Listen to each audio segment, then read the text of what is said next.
Welcome back to our Moon Alignment and Somatic Integration workshop, where Danielle and I discuss every new and full moon during the next 18-month transit of the lunar nodes in Aquarius and Leo to support you in orienting with the energies that are most potent during this journey.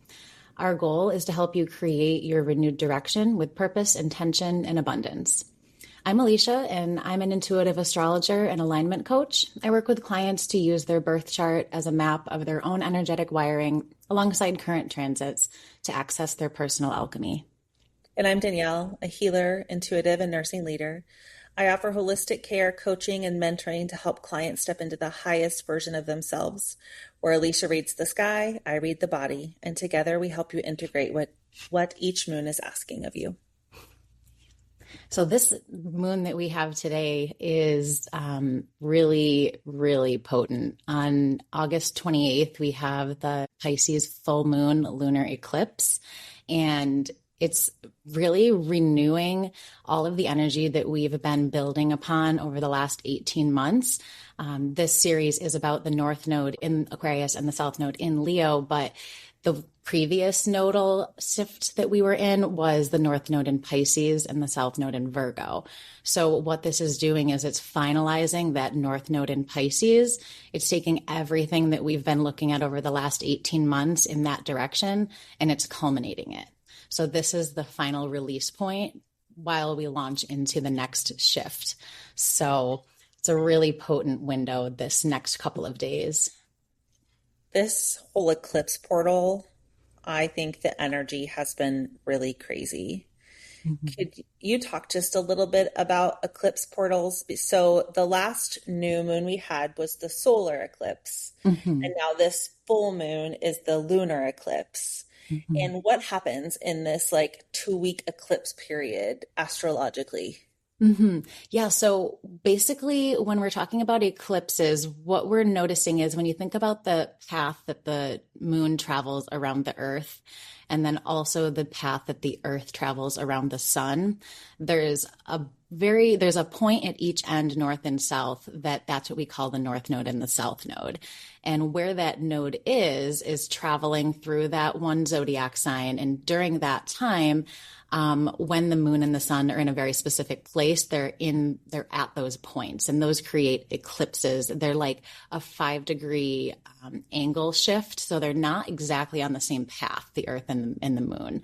And that slight shift is what gives this tiny window where if a moon falls in that window, it's an eclipse. And that's when we see either the sun, or the moon cover the sun or vice versa. So it's giving like a more of a fated encounter energy rather than just renewing something or releasing like we do on regular new and full moons. It's bringing, because those nodes are talking about the fated direction of the collective. So when we're releasing everything that's left over from those last 18 months collectively in like more of a fated way, that's what gives that chaotic energy that you're feeling right now.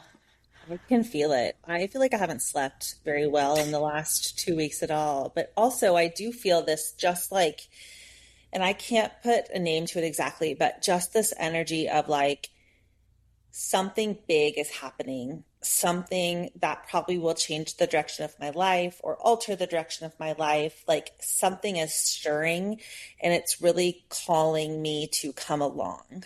I felt that so much since that last new moon. Yeah, because that one, so the last episode, we talked about the new moon in Leo, which was opening up this new 18-month cycle. And then it doesn't always fall like this, but the ending of it being 2 weeks later is a little wonky. So it gives us this strange period where it's like we've started something new, but we still have this feeling of there's something else I have to let go of. And that's kind of where that's coming in right now. And it'll kind of wean down over the next couple of weeks, and then we'll be into like the normal new moon, full moon cycle. We won't feel so weird about our position within it. It'll give us a little more direction, especially because it'll kick off with our next episode of the new moon in Virgo. And Virgo really brings structure and stability and predictability to the intentions that we set and where we're moving. I feel it. I feel like I'm a butterfly in a chrysalis and I'm being squeezed a little bit but I have deep faith that whatever's on the other side is really highly meant for me and my highest good. And that's perfect for Pisces energy too, because Pisces is all about that surrender, the release, the concept of kind of just expecting the best and knowing that it'll be that way, having faith in the process. Hmm. When we think about that Pisces Virgo axis, Pisces is all about the surrender, where Virgo is all about the control. So in this full moon that we're having, it's having this extra boost of, all right, I just have to let it happen how it's going to happen. I can't Yep. try to hang on to the things that I think I need or that I'm supposed to have. It's just like, all right, let's just let all the pieces fall where they do. Yes. It's kind of a tower moment of sorts, knowing that Mhm. everything that no longer aligns is falling away. And that can be scary too. It is a little bit unnerving, which I think is probably why I haven't slept very well, for Mm-hmm. sure. That makes sense. This is the full moon, the first full moon in our series. So, Mm-hmm. just in case anyone new listening, talk a little bit about energies of full moons, how full moons work, and how we work with the energy of a full moon. Yeah. So when we think about a full and a new moon in a cycle, they're 6 months apart from each other. The new moon starts an energy and the full moon ends it. It culminates what has occurred over the last 6 months. So right now we're at that full moon in Pisces. 6 months from now, we'll hit a new moon in Pisces. And that'll be the time where we'll renew that energy. But where we're at right now is the end of a 6 month cycle. So if we think back to the middle of March, that was where we were seeding, whether intentionally or not, we were planting seeds for where this Pisces energy was going to be moving towards. And then over the past 6 months, we have been working towards those things. We've been noticing things, calling in, releasing. And now at this point, this full moon illuminates kind of the remnants that are left over. What is there? What do I need to still let go of? Or sometimes it just reveals. So full moons can either culminate an intention, or it can bring light to something that may not have been noticed before. It can kind of like reveal some hidden ideas that you just hadn't really thought about. It gives you those aha moments. It could be in terms of how you perceive it, positive or negative, because it could be scary to notice the things we need to get rid of. But it could also feel really refreshing. So it has this endings sort of vibe to it, where new moons are going to be our new beginnings. And that's where we started in Leo. So we're releasing. I've Yeah. always been curious about full moons when they say, especially for those of us who love crystals, to charge your Mhm. crystals under the full moon. There's a lot of power there, a lot of power to release what is no longer serving you and to kind of charge you up a little bit for the next cycle ahead. Yeah, it's like this cleaning the energy. So I love that too, because I put my crystals out also during the full moon, and it just kind of gets rid of all the yucky, stagnant energy that they've been Yeah. holding on to. And you can just feel a difference, right? Like you bring them back into your house, and I don't, part of that is your mindset too, right? Of like, how do I believe that these crystals have renewed? But I definitely feel the difference when I bring them back in after. Yeah. I also feel the difference when I stand under the full moon. I Mhm. feel cleansed and renewed as well. There's something Do really magical about standing under the full moon. do you ever make moon water? I do make moon water. I use it for Mhm. all sorts of things around the house. Sometimes I water my plants, sometimes I drink it, sometimes I use it in some ritual work. But I Mhm. love to make moon water. I also like to put some crystals, water safe crystals, in my water and use that as well. So kind Yeah. of Can you charge. mention a bit about, you said the water safe crystals, and I know what you mean, but I actually don't know which ones are water safe and which ones aren't.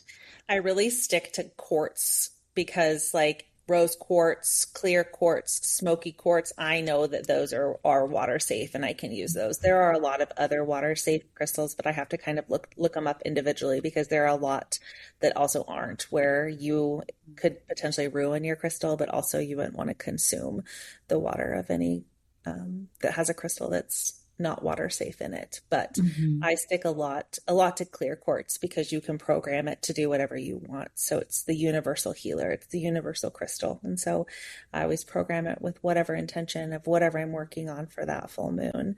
And I like to put it in my moon water. To I me, it like that. just gives it a little extra oomph. Uh-huh. So Mhm. if someone is new to crystals, would you say clear quartz might be like a good one to start with because it is so malleable to the different energies? Yes, I think that when you pick out crystals, that you really should do it in person so you can feel their energy, see which ones call to you. But clear quartz is a universal crystal that you could program to have whatever energy that you want, and so that would be a perfect beginner. That's awesome. And I haven't known so much about which ones are able to go in the water. So I usually use a glass container and put them like around it or on Around it, top yep. of it. Yep. On top of it totally works well too, because I also do that with my intentions. I like to write intentions on pieces of paper, and then I'll either put it on top of my moon water with a crystal or underneath the glass jar of my moon water. And I always so think that that's then my moon water holds the intention of what I had put out. And so Mm-hmm. I really like to do that too. There's a dozen different ways you can make moon water, but crystals and intentions are huge for them. Yeah, and I like to read it sometimes too. Whatever my Yes. intention is, I've written down. I like to read it to the water and like let it absorb the energies and the vibrations of my words and my intentions. And whether I do that before it goes out or after it goes out, it doesn't really matter. I think just it having that charged energy of the moon on top of it is like a really big boost to the intentions that I'm setting. Huge boost. Water is alive. Water hears us. Water takes on our intentions. There has been scientific studies shown that when you speak to water, it changes the molecular composition of it. So speak life into your moon water. How magical. How magical to Hmm. support whatever you're working on. Right. And then you think about your body is how whatever percent water, 80 something Yes, percent or 70, something. 75% water. Yeah. So the Yeah. words that you speak to your body also matter because your body has intelligence and it's made almost entirely of water and it hears. It hears and it holds memory of the things that you say and think for sure. Yeah, so this would be a great time for anyone who wants to get started with these sort of practices because of the intensity of this moon. I think they'll see those intentions come to fruition a lot more easily than on a regular full moon. Mm. And again, it is eclipse season, so we have to be careful about how rigid we keep those intentions because we do want to be open and excited for what could land into our reality, right? So we don't want to be super, super narrow on our focus, but I do think it's still a great time to set those intentions and release what needs to be let go of. I do too. There's a lot of fear out there about working with eclipse energy and not to charge your crystals or make moon water under eclipses. But what you said is exactly right. I had just taken a course on it 2 weeks ago. And so just to know that everything in this life is happening for your good. You aren't going to harm yourself or harm anything else by making moon water, charging your crystals in eclipse. It's just more powerful. So you have to be ready for the change that comes your way to give you what you're asking for. And as humans, that's sometimes hard because change can be difficult, like you said, and a little bit scary. So just more faded moments. I think of it a little bit like I think of when people talk about the crystal moldavite and how it's just like will pave the way for you to get what you want. But that paving is often really like upturns a lot of stuff. So I have tried to have the same thought with eclipse. I know what I want and I have to be open to whatever avenue is going to get me there, knowing that everything in my life is always working out for my highest good. Mhm. Absolutely. That's the main thing, right? Is just going into it with whatever intention you're setting, whatever mindset you're bringing to the table, is just knowing that however this unfolds is in my best interest. Hmm. Hmm. Yeah. So tell me a little bit more about Pisces. I don't know much about Pisces Mhm. at all. Yeah. So if we look at like a default wheel with Aries in the first house and work our way around, like without looking at the rising sign specific, Pisces falls in the 12th house. And the 12th house is about the subconscious, the kind of hidden areas of our lives and our maybe like the things that we don't like to talk about so much. It's also the end of a cycle because after Pisces brings us back to Aries. So it culminates, it's like the culminator of the culmination, like of all of the full moons of the year, Pisces has the most culmination power because it lands at the end of the zodiac cycle. So it's kind of that point of like death before the rebirth. It's the end before the new beginning. Pisces is all about surrender, like we were saying, and it has this spiritual essence to it. And that's because it has that surrender, release, control, and allow to be sort of energy to it.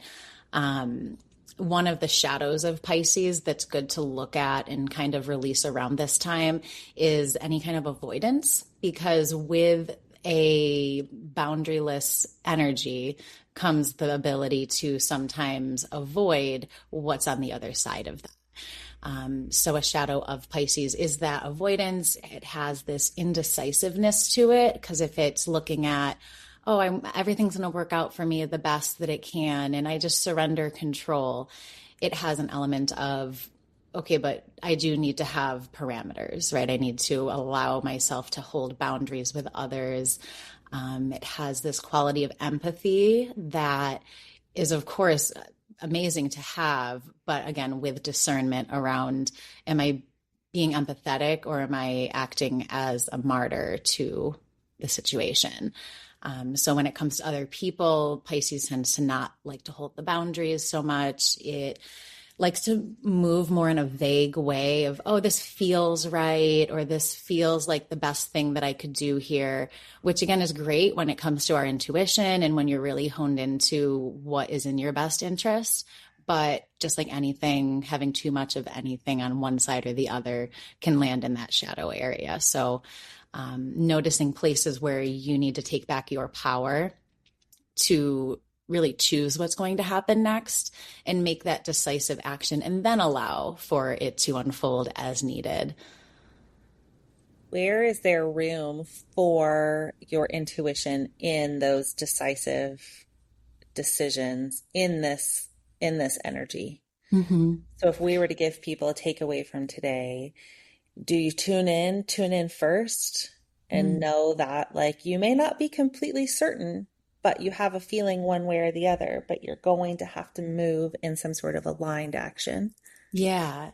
I think it starts with deciding what the vision is, because Pisces has this dreamy quality about it. It wants to set the dream and the vision and imagine this magical future with no obstacles in the way.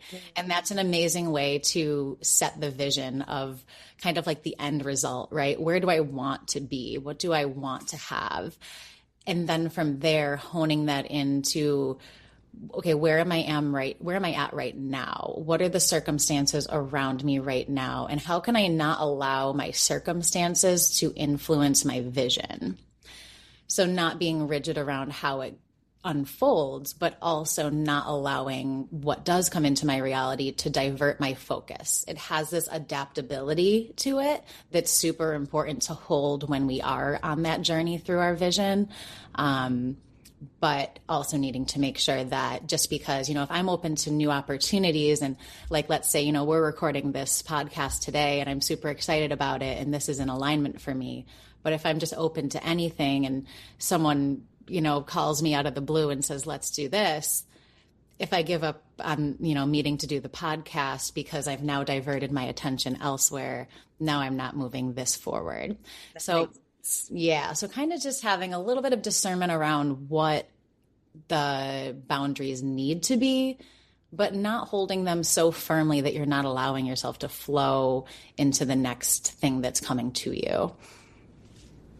When you described Pisces, it reminds me of the tarot card, the moon, a little bit. In my favorite deck, it has a picture of the moon and then this beautiful woman just floating underneath the water, looking up at the moon, like the watery subconscious, the dreamer and releasing what you need to release. But she has to make decisions to get where she wants to go. Otherwise, you just sit and reflect and reflect and reflect for too long. Yeah. In our next episode too, when we do the new moon in Virgo, that'll be a great time to set those more firm boundaries and those intentions of, all right, what direction am I taking this now?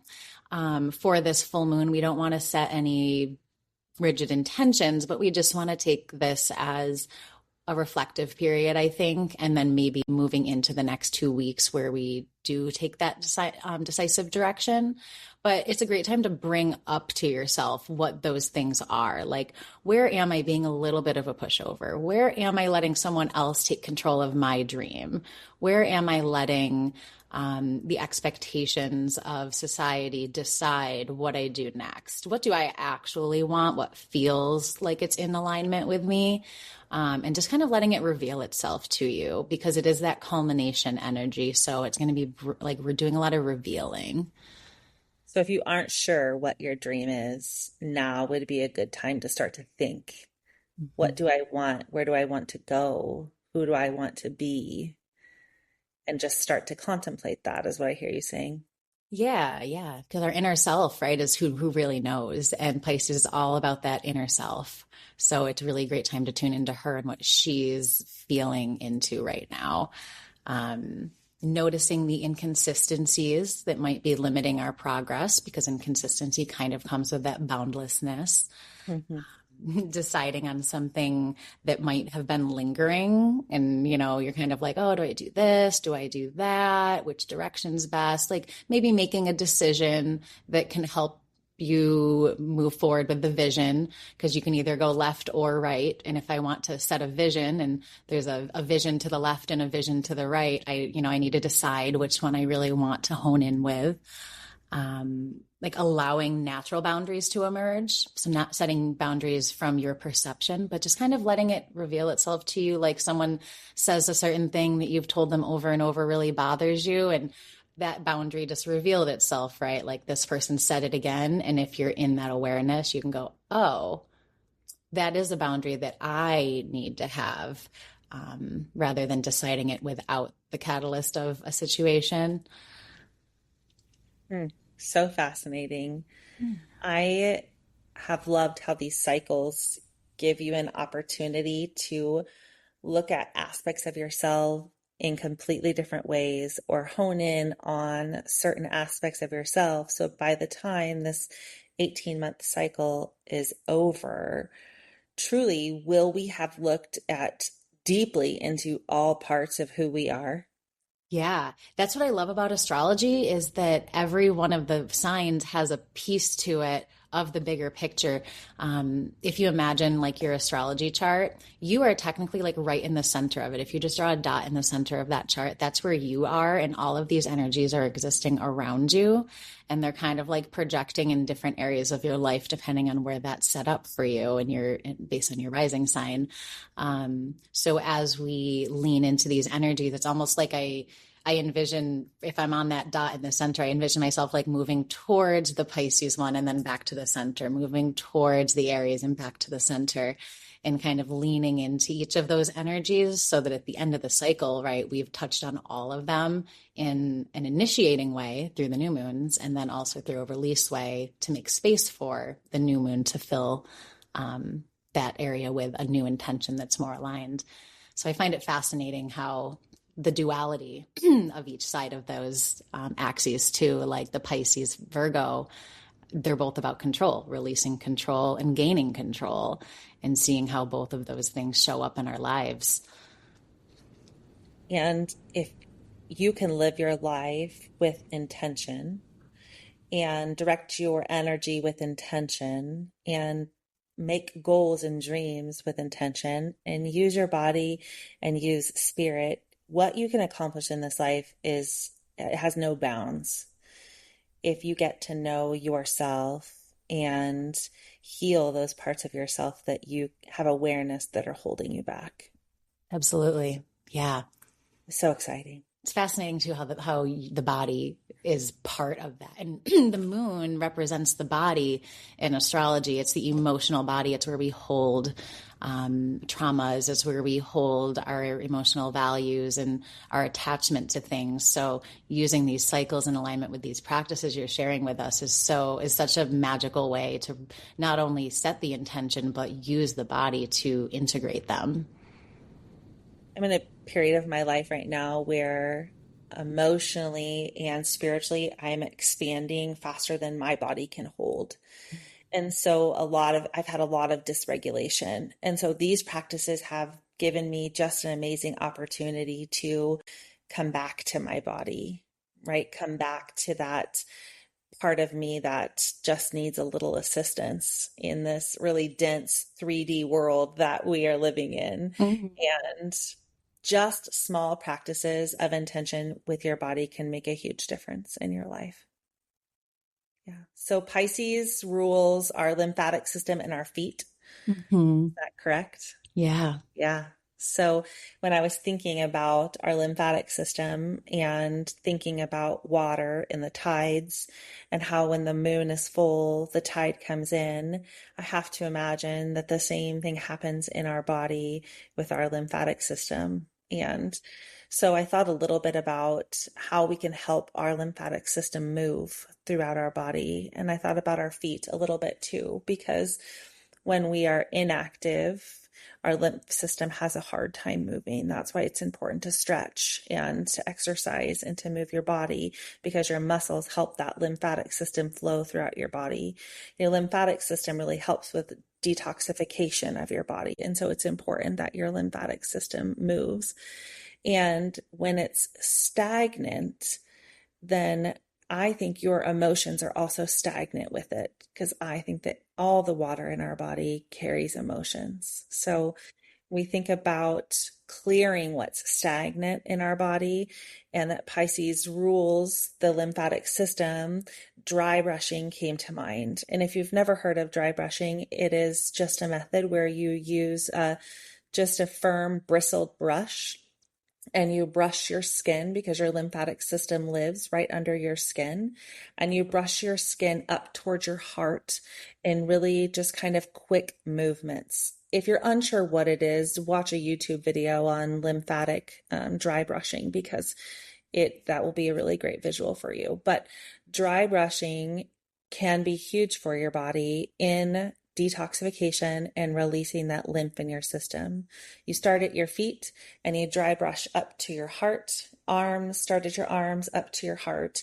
And by the time you've done with your body, you have really helped just basically with the detoxification ritual for your body. And that would be really well timed with this full moon for sure. That's so interesting. And maybe you can tell me more about how this works for me. I actually bought one of those shake boards. Oh, I bought it maybe 6 months to a year ago, and occasionally I'll just be like, oh, I don't know, I'll just try it today, but I don't really know what it is I know it helps. I can feel yes. that it helps, but I don't know a lot about what is happening. So anyone who's not familiar, it's just basically like a little mini surfboard that you stand on and you plug it in and it vibrates, and you can choose how fast or how slow. And maybe you could tell me a bit about if that changes something. Yes. And it's like 10 minutes and then it stops. That's really Yes. all it is. The vibration plate works a lot like lymphatic drainage. It's probably a little bit more powerful, and it just provides that movement that your lymphatic system needs to circulate through your body. Rebounding or jumping does the same thing. That's why exercises like walking and running are really, really good for your muscles and your lymphatic system, because it breaks up all of that junk and helps it to flow. I use my vibration plate the same way I would use dry brushing, and I use it about halfway. So kind of half strength and for 10 or 15 minutes. And it's an amazing way to get that lymph system moving in your body. When I see people in the hospital that look puffy, or you just were on an airplane yesterday, so sometimes you retain water when you travel, or you eat too much salt, or you have an injury and you can see that parts of your body are puffy, a lot of that is lymphatic fluid that needs moved through. And so the vibration plate also would, if you have one, would be a great practice right now just to get your lymph moving. It doesn't take much. Your lymphatic system is sensitive, so you don't need hard touch or really hard shakes on that vibration plate. Gentle often works best, and it just really helps your body detoxify. Your feet also are part of Pisces. And so when I was thinking about your lymphatic system and also your feet and how much our feet carry for us, and our feet carry us every day.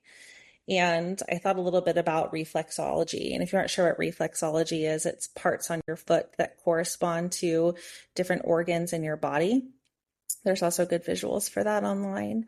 And I thought that a few minutes of a foot massage or reflexology on your feet would be a great grounding practice for this full moon, in addition or in place of the lymphatic dry brushing. And so I sat down and I rubbed the arch of my foot and I just said to myself, I release what isn't mine to carry.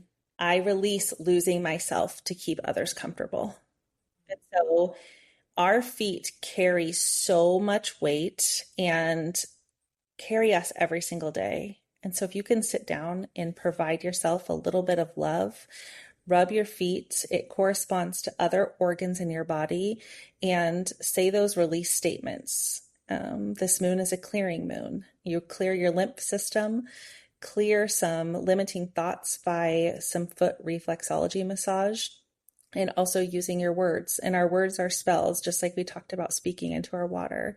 Our words have power. So when you tell your body that it's okay to release what isn't yours to carry, and it's okay to release losing yourself to keep others comfortable, you let those two things go. And it's extra powerful right now during this full moon. That's amazing. I actually, coincidentally enough, right, have a pedicure on Thursday, and that's There you go. great.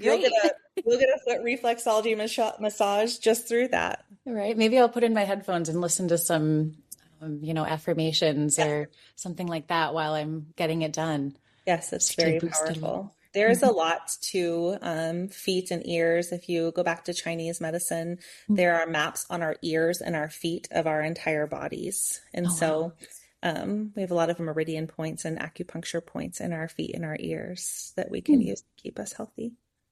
So interesting. I love how it's all connected. It's all connected. It is. You're right. You're right.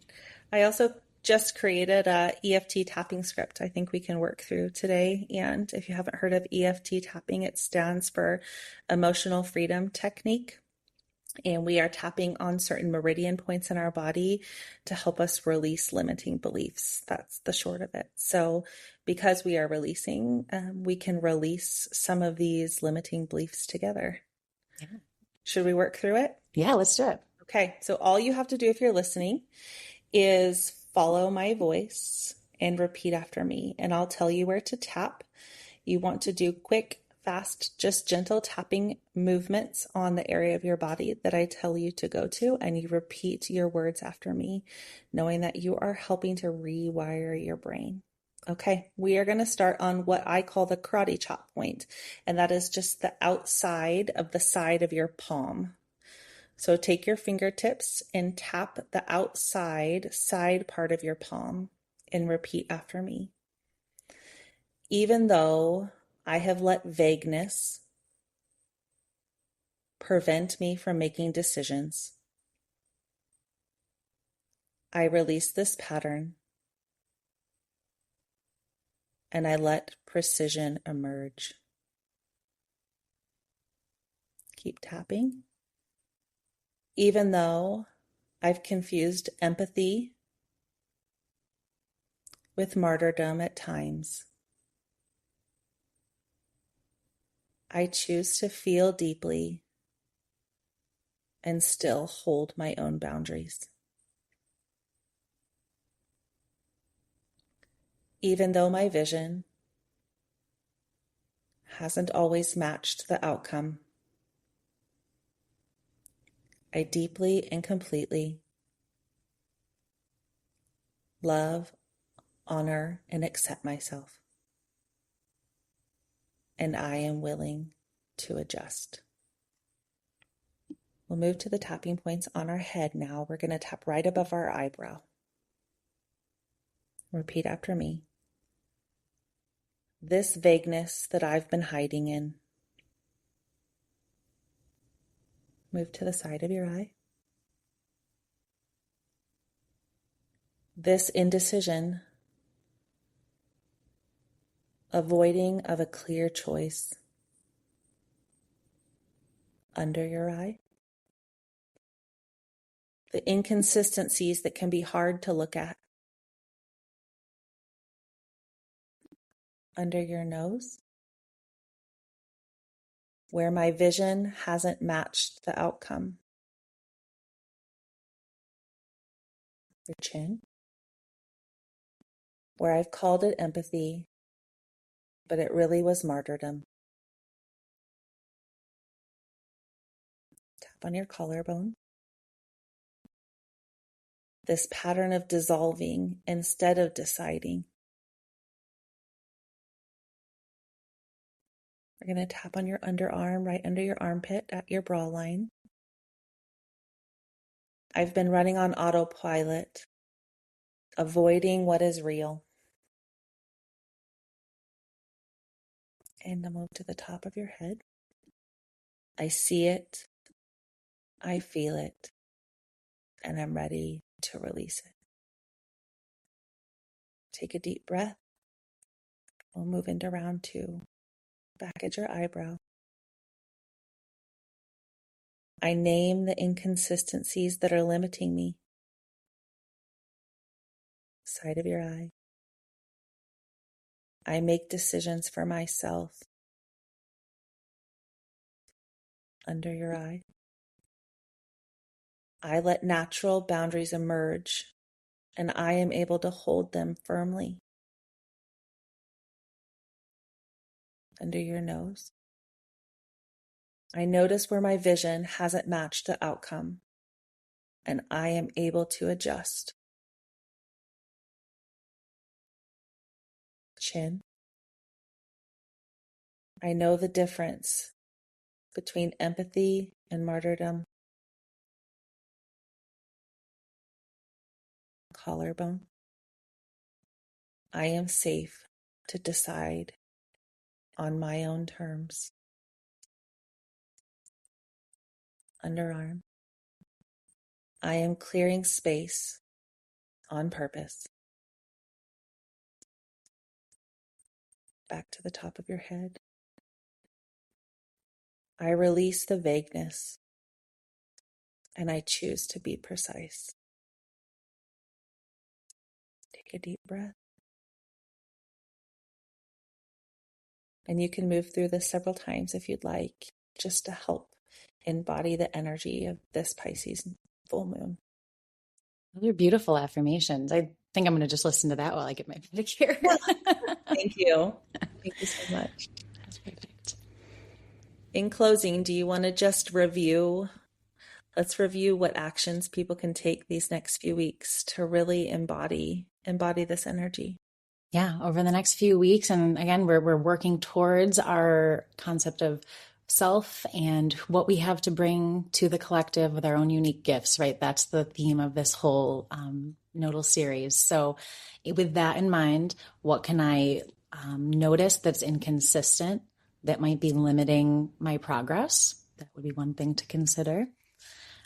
Thinking a bit about anything that we've been indecisive around that's been stagnating the direction of that vision, allowing for any natural boundaries to emerge through circumstances and releasing the expectation of what those circumstances are and how they come to us. Noticing where the vision isn't matching with the reality right now and what changes might need to be made internally in order to allow those things to come towards us the way that we're hoping for. and looking at any boundaries that are naturally emerging that are allowing us to lean into empathy rather than martyrism, and not allowing external circumstances to be the reason that we make the decisions that we do. So really tuning into yourself right now and how that inner voice and the subconscious influence our direction. Beautiful. I hope you take these suggestions and lean into your heart and lean into your body, lean into your mind. Take the energies of this full moon lunar eclipse, and we will see you on September 10th for the Virgo new moon. Virgo new moon. Bye. Bye.